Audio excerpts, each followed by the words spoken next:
ಶ್ರೇಷ್ಠ ಮಹಾಂತ ಶಿವಯೋಗಿಯಾಗಿರ್ತಕ್ಕಂಥ ಒಬ್ಬನ ಕಥೆಯನ್ನು ಹೇಳ್ತೀನಿ ಅಂತ ಹೇಳಿ. ಬಹಳ ಸುಂದರವಾಗಿರ್ತಕ್ಕಂಥ ಬೇಲಿದೇವಿಪುರ ಅಂತಕ್ಕಂಥ ಒಂದು ಗ್ರಾಮ. ಆ ಬೇಲಿದೇವಿಪುರ ಅಂತಕ್ಕಂಥ ಗ್ರಾಮದೊಳಗ ಒಬ್ಬ ಶಿವಶರಣ, ಜಂಗಮ, ವೇಮನಾರ್ಯರು ಅಂತಕ್ಕಂಥವ್ರು ಇರ್ತಾರ.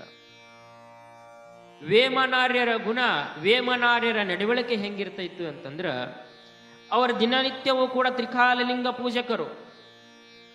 ಆದ್ರ ಲಿಂಗ ಪೂಜೆಯನ್ನ ಮಾಡ್ಕೊಳ್ಬೇಕಾಗಿತ್ತು ಅಂತಂದ್ರೆ ಅವ್ರದೊಂದು ಪದ್ಧತಿ ಏನು ಅಂತಂದ್ರೆ, ನನ್ನ ಲಿಂಗ ಐತಿ, ನಾ ಪೂಜೆ ಮಾಡ್ಕೊಳಕತ್ತೀನಿ ಅಂತಂದ್ರೆ ಇದಕ್ಕೆ ಯಾರ ಸಹಾಯನೂ ಬೇಡ. ಎಷ್ಟೋ ಮಂದಿ ಅವ್ರಿಗೆ ಶಿಷ್ಯರಿದ್ರು ಕೂಡ ಒಬ್ಬ ಶಿಷ್ಯರು ಕೂಡ ನೀ ಪತ್ರಿ ತಗೊಂಬ, ನೀ ನನ್ನ ಬಟ್ಟಿ ತಗೊಳ್ಕೊಂಬ, ನಿನಗೆ ಹೂ ತಗೊಂಬ ಅಂತ ನೀ ನನಗೆ ಮನಿ ಹಾಕಿ ಲಿಂಗ ಪೂಜಕತ್ತು ಒಂದು ದಿನನೂ ಅಂದಿದ್ದಿಲ್ಲ ಅವರು. ಅಂತ ವೇಮನಾರ್ಯರು ತಾವೇ ಪತ್ರಿಯನ್ನು ಹರ್ಕೊಂಡ್ಬಂದು, ತಾವೇ ಹೂಗಳನ್ನು ಹರ್ಕೊಂಡ್ಬಂದು, ತಾವೇ ನೀರನ್ನು ತಗೊಂಬಂದು ಸ್ನಾನವನ್ನು ಮಾಡಿ ಲಿಂಗ ಪೂಜೆಗೆ ಏನೇನು ಬೇಕು ಸಿದ್ಧತೆಗಳು ಎಲ್ಲವನ್ನು ಕೂಡ ತಾವೇ ಮಾಡ್ಕೊಳ್ತಿದ್ರು. ಅಂತ ಒಂದು ಲಿಂಗ ಪೂಜೆಯನ್ನು ಮಾಡ್ಕೊಳ್ಳುವಂತ ವೇಮನಾರ್ಯರು ಒಂದು ದಿನ ಮಧ್ಯಾಹ್ನ ಪೂಜೆ, ಆ ಮಧ್ಯಾಹ್ನ ಪೂಜೆಗೆ ಹೂವು ಪತ್ರಿ ಬೇಕು ಅಂತ ಹರಿಗೆ ಹೋಗಿರ್ತಾರೆ. ಪತ್ರಿವನಕ್ಕೆ ಹೋಗಿ ಆ ಪತ್ರಿಗಳನ್ನು ಹರ್ಕೊಂಡು ಅಲ್ಲಿರ್ತಕ್ಕಂಥ ಹೂಗಳನ್ನು ಹರ್ಕೊಂಡು ಬರುವಂತ ಸಂದರ್ಭದೊಳಗ ಆ ರಾಜ್ಯದ ರಾಜ್ಯನಾಗಿರ್ತಕ್ಕಂಥ ಯುವರಾಜ ಚನ್ನಭೂಪ ಅಂತಕ್ಕಂಥ ರಾಜ ಹೊಸದಾಗಿ ಮದುವೆಯನ್ನಾಗಿರ್ತಾನ. ಹೆಂಡತಿಯನ್ನ ಕುಂದಿರಿಸಿಕೊಂಡು ಸುವರ್ಣವಾಗಿರ್ತಕ್ಕಂಥ ರಥವನ್ನೇರಿ ಅದೇ ಹಾದಿಯಲ್ಲಿ ಹೊಂಟಿದ್ದ. ಇತ್ತ ಚನ್ನಭೂಪ ರಾಜ ತನ್ನ ಹೊಸದಾಗಿ ಮದುವೆಯಾಗಿರ್ತಕ್ಕಂಥ ಹೆಂಡತಿಯನ್ನು ಕುಂದಿರಿಸಿಕೊಂಡು ಹೊಂಟಾನ. ಎದುರಿಗೆ ವೇಮನಾರ್ಯರು ಬರ್ತಾ ಇದ್ದಾರೆ ಪತ್ರಿ ಹೂಗಳನ್ನು ಹರ್ಕೊಂಡು. ರಾಜ ಬಹಳ ಒಳ್ಳೆಯವನ. ಆ ರಾಜ ಮುಂದೆ ಗುರುಗಳನ್ನು ನೋಡ್ತಾನ. ಯಾಕಂದ್ರೆ ಗುರುಗಳು ಯಾರು, ಗುರುಗಳನ್ನು ನೋಡಿದ್ರೆ ಸಾಕು, ಅವ್ರು ಹೇಳಬೇಕಾಗಿಲ್ಲ ನಾ ಸ್ವಾಮಿ ಅಂತ. ಅವರ ವೇಷಭೂಷಣವನ್ನು ನೋಡಿದ್ರೆ ಸಾಕು ನಮಗೇನು ಅರ್ಥ ಆಗುತ್ತ, ಇವರು ಒಬ್ಬರು ಮಹಾತ್ಮರದಾರಪ್ಪ ಅಂದ್ರೆ ಅವರ ಮುಖದೊಳಗ ಅಷ್ಟೊಂದು ಕಾಂತಿಯುತ ತುಂಬಿರ್ತೈತಿ, ಶಿವನ ಪ್ರಕಾಶ ತುಂಬಿರ್ತೈತಿ. ಯಾವಾಗ ಅವರನ್ನ ನೋಡ್ತಾನೋ, ನೋಡಿ ಚನ್ನಭೂಪ ರಾಜ ಅಂದ, ಯಾರೋ ಒಬ್ರು ಮಹಾತ್ಮರು ಬರಾಕತ್ತಾರ, ಈ ಹೊಸದಾಗಿ ಮದುವೆ ಆಗೈತಿ, ಅವ್ರ ಆಶೀರ್ವಾದ ತಗೊಂಡ್ರೆ ಬಹಳ ಒಳ್ಳೇದಾಗತ್ತ, ನಡಿ ಅಂತ ಹೆಂಡತಿನ ಏನ್ ಮಾಡಿದ್ರೆ ಸುವರ್ಣ ರಥವನ್ನು ಏರಿರ್ತಕ್ಕಂಥ ಚನ್ನಭೂಪ ರಾಜ ಆ ಸುವರ್ಣ ರಥವನ್ನು ಇಳಿದು ಹೋಗಿ ವೇಮನಾರ್ಯರ ಪಾದವನ್ನು ಹಿಡಿತಾರ. ಗಂಡ ಹೆಂಡತಿ ಯಾವಾಗ ಪಾದಕ್ಕೆ ನಮಸ್ಕಾರ ಮಾಡಕ್ಕೆ ಬಗ್ಗಿದ್ರು, ಯಾರಾದ್ರೂ ನಮ್ಮ ಪಾದಕ್ಕೆ ನಮಸ್ಕಾರ ಮಾಡಕ್ಕೆ ಬಗ್ಗಿದ್ರು ಅಂತಂದ್ರೆ ನಾವು ಆಶೀರ್ವಾದ ಮಾಡ್ಬೇಕಲ್ಲ. ಆದ್ರ ವೇಮನಾರ್ಯರು ಇವರು ಬಗ್ಗಿದ್ರು ಕೂಡ ಆಶೀರ್ವಾದ ಮಾಡಲೇ ಇಲ್ಲ, ಒಂದು ಮಾತು ಅನ್ಲಿಲ್ಲ. ನಾವೆಲ್ಲ ಈಗ ಸ್ವಾಮಿಗಳು ಎದ್ದು ಹೇಳಲಾರ ಸುಮ್ಮ ಹಿಂಗೆ ನಮಸ್ಕಾರ ಮಾಡಿ ಎದ್ದು ಹೇಳ್ತೀವಿ, ಆಗ ಹಂಗಿದ್ದಿದ್ದಿಲ್ಲ. ಅವರ ಬಾಯಿಂದ ಒಂದು ಮಾತು ಬರುತ್ತಾ ನಾನು ಕೂಡ ಅವರ ಪಾದದಿಂದ ಹನೆಯನ್ನು ಎತ್ತುತ್ತಿರ್ಲಿಲ್ಲ. ಆಗ ಈಗ ಹನಿ ಹೊಚ್ಚೋದು ಅಪರೂಪ ಆಗೈತಿ, ಎತ್ತೋದು ದೂರ ಉಳಿತಿ. ಇವರಿಬ್ರು ಗಂಡ ಹೆಂಡತಿ, ಚನ್ನಭೂಪ ಮತ್ತು ಗಂಡ ಹೆಂಡತಿ ಪಾದವನ್ನು ಹಿಡಿದಾರ. ಆದ್ರೆ ವೇಮನಾರ್ಯರ ಬಾಯಿಯೊಳಗ ಒಂದು ಮಾತು ಕೂಡ ಬರೋಲ್ದು, ಸುಮ್ಮನೆ ನಿಂತು ಬಿಟ್ರು. 5-10 ನಿಮಿಷಗಳ ಕಾಲ ಪಾದವನ್ನು ಹಿಡಿದ್ರು ಕೂಡ ಒಂದು ಮಾತನ್ನು ಕೂಡ ವೇಮನಾರ್ಯರ ಬಾಯಿಯೊಳಗ ಬರಲಿಲ್ಲ. ರಾಜನಿಗೆ ಸಿಟ್ಟು ಬಂದ್ಬಿಡ್ತೈತಿ. ಸ್ವಲ್ಪ ರಾಜನಿಗೆ ಸಿಟ್ಟು ಜಾಸ್ತಿ ಇರ್ತೈತಿ, ಯಾಕೆ ರಾಜ ಇಡೀ ರಾಜ್ಯವನ್ನು ಆಳ್ತಿರ್ತಾನ. ಅದ್ರೊಳಗ ಮಗಳು ಹೆಂಡತಿದ್ದಾಳ. ಹೆಂಡತಿದ್ದಾಗ ಏನೋ ಅಸಹ್ಯ ಆಗ್ಬಾರ್ದು ಗಣ ಮಕ್ಕಳಿಗೆ. ಹೆಂಡತಿಗೆ ತಾನ ಹೇಳ್ಯಾನ, ಮಹಾತ್ಮರು ಬರಾಕತ್ತಾರ, ಅವ್ರ ಆಶೀರ್ವಾದ ತಗೊಳ್ಳೋಣ ಬಾ ಅಂತ ಕರ್ಕೊಂಡ್ಬಂಡಾನ. ಆದ್ರೆ ಇಲ್ಲಿ ಮಹಾತ್ಮರ ಆಶೀರ್ವಾದ ಮಾಡೋಲ್ರು, ಇವನಿಗೆ ಸಿಟ್ಟು ಬಂದ್ಬಿಡುತ್ತೆ. ಸಿಟ್ಟು ಬಂದವನು ಎದ್ದು, ನೀ ಅಂತ ಸ್ವಾಮಿ ಅದಿಯೋ, ನೀ ಅಂತ ಮಹಾತ್ಮ ಅದಿ, ಭಕ್ತಿಯಿಂದ ಸುವರ್ಣವಾಗಿರ್ತ ಬಂಗಾರದ ರಥವನ್ನು ಇಳಿದು ಬಂದು ನೀನು ಪಾದ ಹಿಡ್ಕೊಂಡ್ರ ಬಾಯಿಂದ ಆಶೀರ್ವಾದ ಮಾಡಕ್ ಬರೋಲ್ಲಲ್ಲ, ನೀ ಏನ ಮೂಕದಿಯನ್ನ? ಮೂಕಿದ್ರು ಕೂಡ, ಮೂಕಿದ್ದವ್ರು ಕೂಡ ಸಣ್ಣಿರ ಮಾಡ್ತಾರೆ ತಲೆ ಮುಟ್ಟಿ, ನೀ ಅದನ್ನೂ ಮಾಡುವಲ್ಲ. ಈ ಮಹಾತ್ಮ ಅದಿಯೋ ಮತ್ತೇನಾರ ಅದಿಯೋ? ಎಷ್ಟೋ ಮಂದಿ ವೇಷಭೂಷಣವನ್ನು ಹಾಕೊಂಡ್ ಅಡ್ಡಾಡುವಂಗ ನೀನು ಕೂಡ ಅವ್ರಂಗ ವೇಷ ಹಾಕೊಂಡ್ರೆ ಮಹಾತ್ಮ ಇರ್ಬೋದು ಅನಿಸ್ತತಿ. ನಾವಳೆ ನಿನ್ನ ಪಾದ ಹಿಡಿಯಾಕ ಬನ್ಯಲ್ಲ. ಮಹಾತ್ಮ ಮಹಾತ್ಮ ಹನಿ ಮೇಲೆ ನೋಡಿದ್ರೆ ವಿಭೂತಿ, ನೋಡಿದ್ರೆ ಕಾವಿ, ಕೈಯೊಳಗ ಕಮಂಡಲ, ಪತ್ರಿ ಬುಟ್ಟಿ ಹಿಡ್ಕೊಂಡಿ ಮಾತ್ರ ಒಂದು ಮಾತು ಆಶೀರ್ವಾದ ಮಾಡಕ್ ಬರೋದು. ನೀ ಅಂತ ಮಹಾತ್ಮ ಅದಿಯೋ, ನಡಿ ನಡಿ ಅಂತ.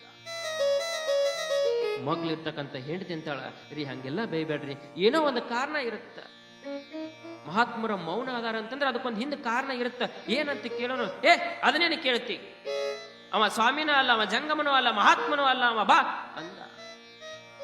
ಆಗ ಹೆಂಡತಿ, ಯಪ್ಪ ಮಹಾತ್ಮರ ನಿಮ್ಮನ್ನು ನೋಡಿದ್ರ ಬೂಟಾಟಿಕೆ ಮಾಡಂಗ ಕಾಣೋಲ್ದಪ್ಪ, ಏನಾಗೈತಿ, ಯಾಕೆ ಸುಮ್ಮಾಗಿದ್ರಿ ಹೇಳ್ರಿ ಅಂತ.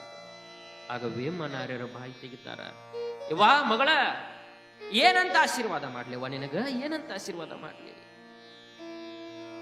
ದೀರ್ಘ ಸುಮಂಗಲಿಯಾಗಿ ಎತ್ತಿ ಬಾಳಂತ ಆಶೀರ್ವಾದ ಮಾಡಲ್ಯೋ, ಸಂತಾನ ಪ್ರಾಪ್ತಿ ಅಂತ ಆಶೀರ್ವಾದ ಮಾಡಲ್ಯೋ, ಏನಂತ ಆಶೀರ್ವಾದ ಮಾಡ್ಬೇಕವ ನಿನಗ?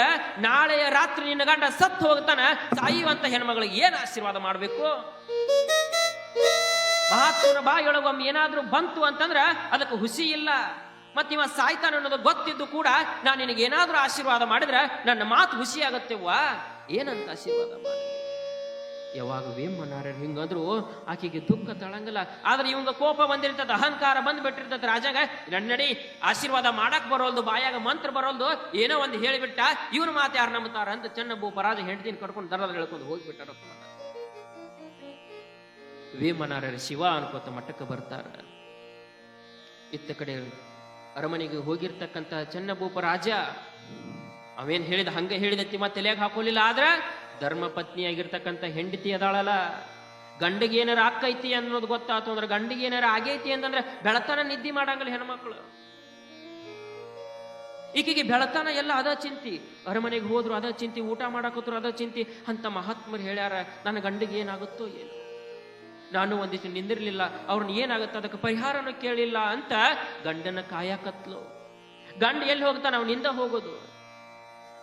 ಅತ್ತ ಇತ್ತ ನೋಡೋದು, ಏನಾದ್ರೂ ಅಪಾಯ ಬರ್ತಾವನ ನನ್ನ ಗಂಡಗ, ಯಾರ ಬಂದು ಕೊಲ್ತಾರವ್ರು, ಇಲ್ಲ ಯಾವರ ಪ್ರಾಣಿಗಳಿಂದ ಅಪಾಯ ಆಗುತ್ತೋ. ನಾವು ಕೂಡ ಆ ದಿನ ಕಾದ್ಲು, ಅದೊಂದು ರಾತ್ರಿಯೂ ಕೂಡ ನಿದ್ದೆಗೆಟ್ಟು ಗಂಡನ ಕಾಯ್ತಾಳ. ಮಾರನೆಯ ರಾತ್ರಿ, ನಾಳೆಯ ರಾತ್ರಿ ಅಂದಿರ್ತಾರ ವೇಮನಾರ್ಯರು. ರಾತ್ರಿ ಆ ದಿವಸ ರಾತ್ರಿ ಊಟ ಮಾಡ್ಲಿಲ್ಲ ಆಕಿ. ಯಾಕೆ ನಾವು ಊಟ ಮಾಡಿ ಮಕ್ಕೊಂಡಿ ಅಂತಂದ್ರ ನನ್ನ ಗಂಡಗೆ ಏನಾರ ಆದ್ರೆ ಹೆಂಗ? ರಾತ್ರಿ ಊಟ ಮಾಡ್ಲಿಲ್ಲ, ಗಂಡ ಮಕ್ಕೊಂದಾನ. ಈಕೆ ಅದ ಕಾಟಕ ತಲೆ ಹಚ್ಚಿ ಒಂದಿಟ್ಟು ಅಗಾಡಿ ಕಾಡಿ ನೋಡ್ತಾ ನೋಡ್ತಾ ರಾತ್ರಿ 12 ಗಂಟೆ ಆಗಿರ್ತತಿ. 12 ಗಂಟೆ ತನೂ ಎಚ್ಚರಿರ್ತಾಳ. ಅತ್ತ ಇತ್ತ ಎಲ್ಲ ಕಡೆ ನೋಡಿರ್ತಾಳ, ಸೈನಿಕರನ್ನ ಹೇಳಿ ಎಲ್ಲ ಬಂದೋಬಸ್ತ್ ಮಾಡಿರ್ತಾಳ.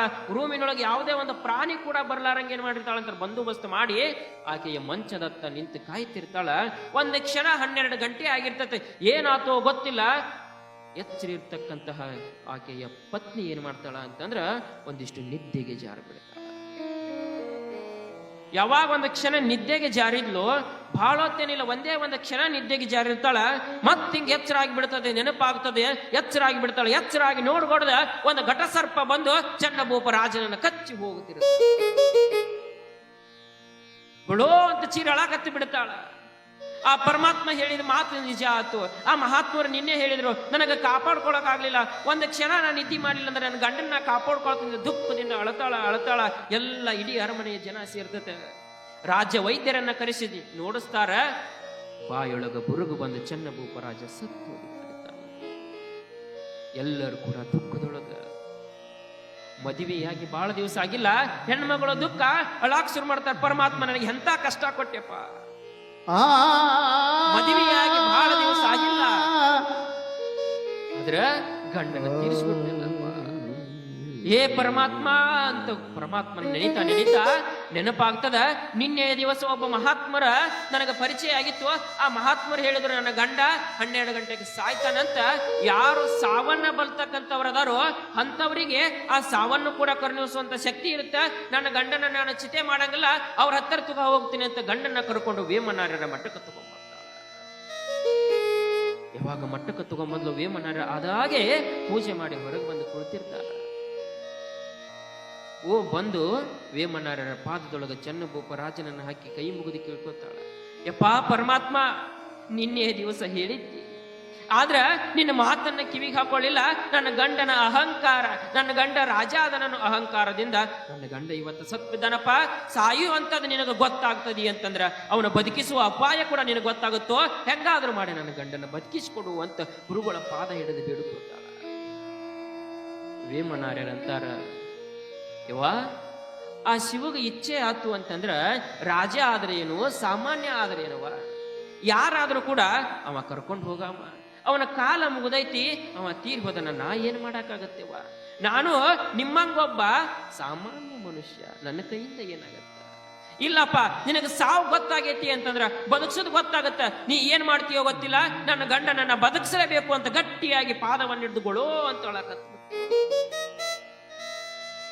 ವೇಮನಾರ್ಯರ ಮನಸ್ಸು ಹೆಣ್ಣಿನ ಕಣ್ಣೀರಿಗೆ ಕರಗಿ ಬಿಡ್ತದೆ. ಕಣ್ಣೀರೊಳಗ ವೇಮನಾರ್ಯರ ಪಾದವನ್ನ ತೊಳೆದಿರ್ತಕ್ಕಂತ ಹೆಣ್ಮಗಳ ಅಳುವನ್ನ ನೋಡಿ ವೇಮನಾರ್ಯರ ಮನಸ್ಸು ಕರಗಿ ಅಂತಾರ. ಆಯ್ತವ, ನಾನು ಪ್ರಯತ್ನ ಮಾಡ್ತೀನಿ, ಆ ಭಗವಂತ ಏನ್ ಮಾಡ್ತಾನೋ ಮಾಡ್ಲಿ ಅಂತ ಹೇಳಿ ಏನ್ ಅದಾಗೆ ಪೂಜೆಯನ್ನು ಮಾಡ್ಕೊಂಡು ಬಂದಿರ್ತಾರ. ಒಳಗೊಂದಿಷ್ಟು ಪಾದೋದಕ ಇರ್ತಾವ, ಲಿಂಗ ಪಾದೋದಕ, 2 ಪಾದೋದಕಗಳು ಕೂಡ ಇರ್ತಾವ. ಶಿಷ್ಯರಿಗೆ ಹೇಳ್ತಾರ, ನೋಡ್ರಪ್ಪ ಆ ಪಾದೋದಕವನ್ನ ತಗೊಂಬರ್ರಿ. ಪಾದೋದಕ ತಗೊಂಬಂದ್ರು, ಭಸ್ಮವನ್ನ ತಗೊಂಬರ್ರಿ, ಭಸ್ಮ ತಗೊಂಬಂದ್ರು, ರುದ್ರಾಕ್ಷಿಯನ್ನು ತಗೊಂಬಂದ್ರು. ಭಸ್ಮ, ವಿಭೂತಿ, ರುದ್ರಾಕ್ಷಿಗಳನ್ನ ಎಲ್ಲವನ್ನು ಪಾದೋದಕವನ್ನು ತಂದು ಏನು ಮಲಗಿರ್ತಾನ ವಿಷ ಏರಿರ್ತದ ಅವನು ಕೊರಳೊಳಗೆ ಒಂದು ರುದ್ರಾಕ್ಷಿಯನ್ನು ಹಾಕ್ತಾರ. ಹನಿ ಮೇಲೆ 3 ಬಟ್ಟು ವಿಭೂತಿಯನ್ನು ಹಚ್ಚಿ ಏನು ಪಾದೋದಕ ಇರ್ತಾವೋ ಆ ಪಾದೋದಕವನ್ನು ಯಾವ ಬಾಯಿಯೊಳಗ ಬುರುಗ್ ಬಂದಿತ್ತೋ ಆ ಬುರುಗ್ ಬಂದಿರ್ತಕ್ಕಂಥ ಬಾಯಿಯೊಳಗ ಪಾದೋದಕವನ್ನ ಹಾಕಿ ತಲೆ ಮೇಲೆ ಕೈ ಇಟ್ಟು, ಪರಮಾತ್ಮ ಹೆಣ್ಣಿನ ನೋವನ್ನು ನೋಡಕ್ ಆಗೋಲ್ದಪ್ಪ, ಇವನನ್ನ ಬದುಕಿಸುವತ್ತು ಓಂ ನಮಃ ಶಿವಾಯ ಅಂತಂದ್ರ ಪಾದೋದಕ ಯಾವಾಗ ಅವನ ಬಾಯಿಯೊಳಗೆ ಹೋತೋ ಆಗ ವಿಷವೆಲ್ಲ ಇಳಿದು ಚನ್ನ ಭೂಪರಾಜ ಎದ್ದು ಕುಂದಿರುತ್ತಾನೆ. ಇದು ಪಾದೋದಕಕ್ಕಿರ್ತಕ್ಕಂತಹ ಶಕ್ತಿ. ಮೈಯೊಳಗಿರ್ತಕ್ಕಂಥ ವಿಷವನ್ನು ಕೂಡ ಅಳಿತಕ್ಕಂಥ ಶಕ್ತಿ ಯಾವ್ದಾದ್ರೂ ಐತಿ ಅಂದ್ರ ಅದು ಒಬ್ಬ ಜಂಗಮನ ಪಾದೋದಕ.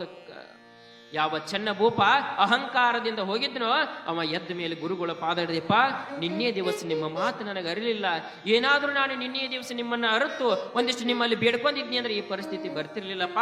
ಇನ್ನು ಮುಂದೆ ನಾ ಯಾವತ್ತೂ ಕೂಡ ಯಾವ ಮಹಾತ್ಮರಿಗೂ ಕೂಡ ಇಂಥ ಮಾತುಗಳನ್ನ ಆಡಂಗಲ್ಲ ಅಂತ ಅವರ ಪಾದಗಳನ್ನು ಗಟ್ಟಿಯಾಗಿ ಹಿಡ್ಕೊಂಡು ಬೇಡ್ಕೊಂಡು ಅವತ್ತಿನಿಂದ ಅವರಿಬ್ಬರು ಕೂಡ ಅವರನ್ನ ರಾಜ್ಯ ಗುರುಗಳಾಗಿ ಮಾಡ್ತಾರೆ.